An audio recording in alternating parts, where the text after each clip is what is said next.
Hey everybody, it's Mama Soul Doc, Dr. Maya Alapin. I'm not a medical doctor. I am not a mental health care practitioner either. What I want to talk about today is client resources. So, the way my course is set up is really cool.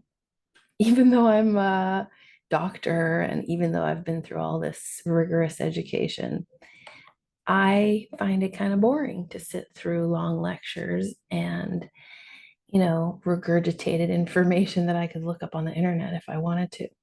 So I don't do that in my course. What I'm doing in my course is experiential. So, yes, of course, I set up the lessons and I give you context and I give you landmarks. But ultimately, what's fun about it is the experience of live hypnosis. So, my students, people who come to the course, clients, volunteer, and I coach them through. So, my voice is like overlaid on top of theirs.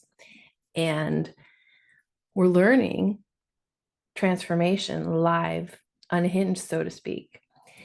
And sometimes you'll see one of these sessions, and after the session, the client or the therapist says, but what I came up with was not that exciting, like I wanted something more, you know, huge. Like, for example, there was a case in my recent course where the person's problem was not getting enough exercise, not getting enough sunshine, being reluctant to go out during the day.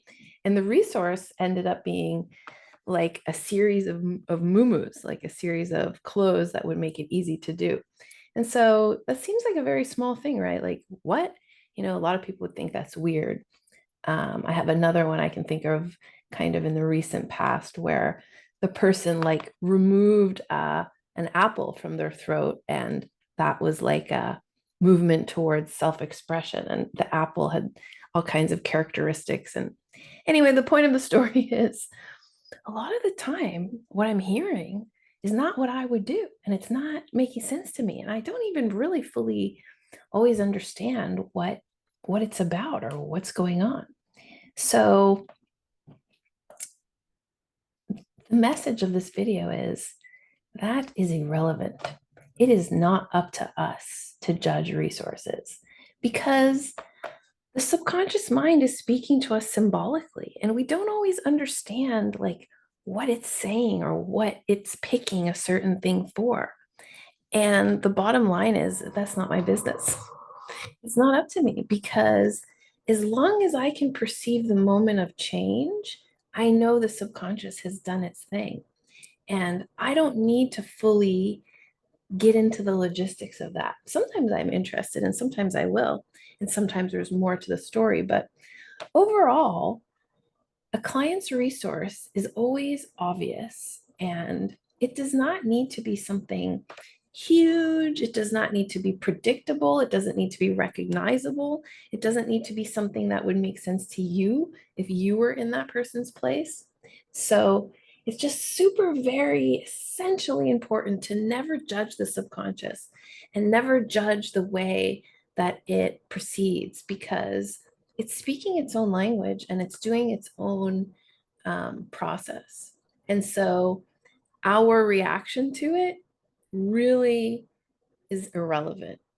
And if you train in my method, you're going to learn how to understand it and identify it and not attach your own interpretation to it. Because that's like trying to use English to understand, Swedish. Like, that doesn't make sense. You can't do that.